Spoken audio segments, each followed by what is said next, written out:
I'm Brakti Hawa Brakatha Yahusha Brakti Hawa Brakatha Yahusha Basham Rakakwadash. Double honors to the apostles, the elders. Salutations to you, sincere brothers, teaching and truth and in sincerity. Lesson will be entitled, He Covers the Face.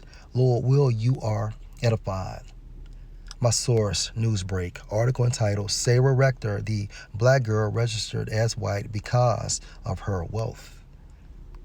Sara Rector, a black girl, was so rich that the Oklahoma legislature declared her white.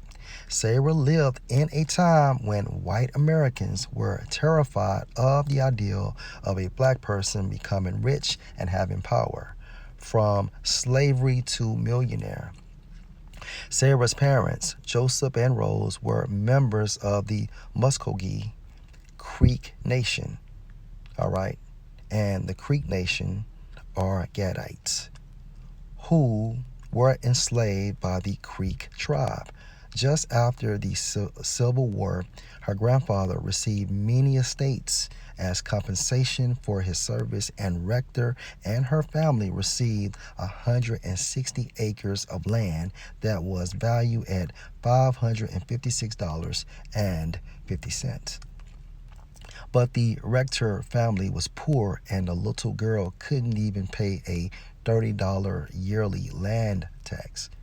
Fortunately, Sara, then 10 years old, discovered a pocket of petrol in her portion of the land. In February 1911, her father leased the land to the Devonian Oil Company of Pittsburgh, Pennsylvania. Then she received an income of $300 per day. Due to the prejudice that only white people can be rich, government officials did not bother to verify Sara's identity when they intended to make the discovery public. Instead, they claimed in the paperwork that she was white when she was actually black.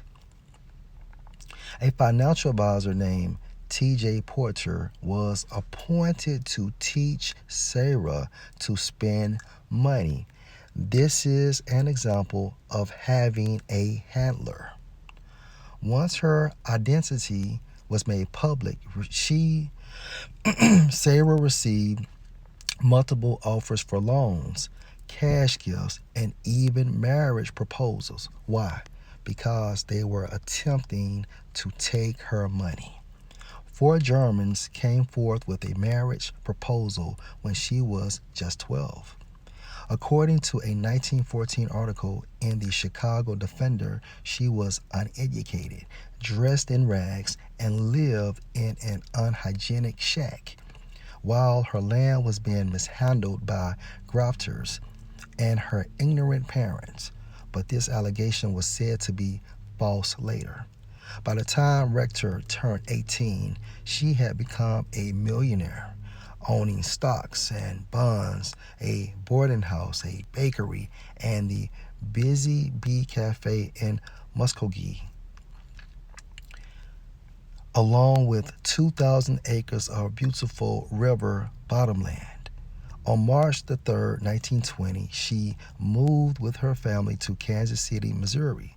When she bought a house popularly known as Rector Mansion.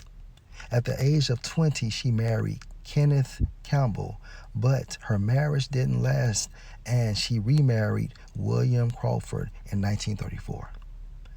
On July 22nd, 1967, she died at the age of 65 and was buried in Taft Cemetery, Oklahoma.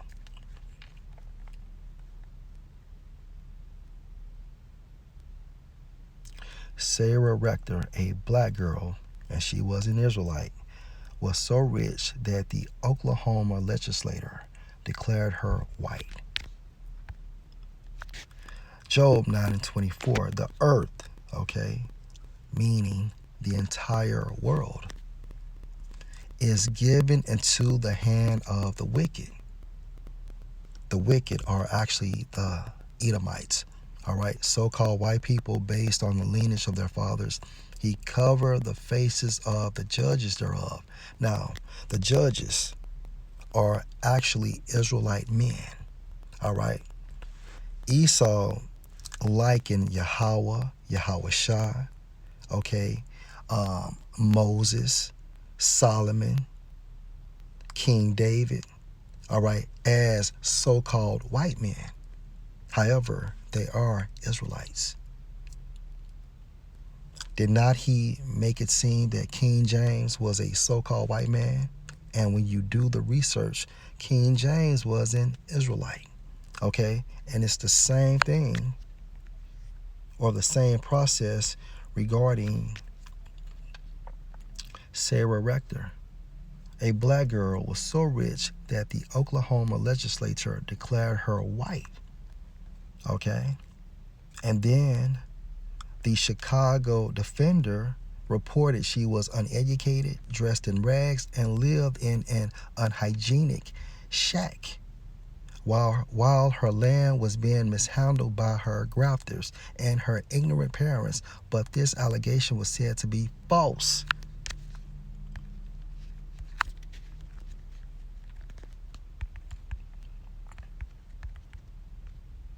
Job 13:4. But you are forgers of lies, you Edomites.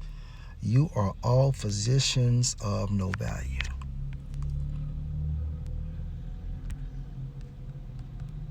And according to the truth, Sara Rector was an Israelite and not a so-called white person, okay? And the reason why Esau has the ability to manipulate reality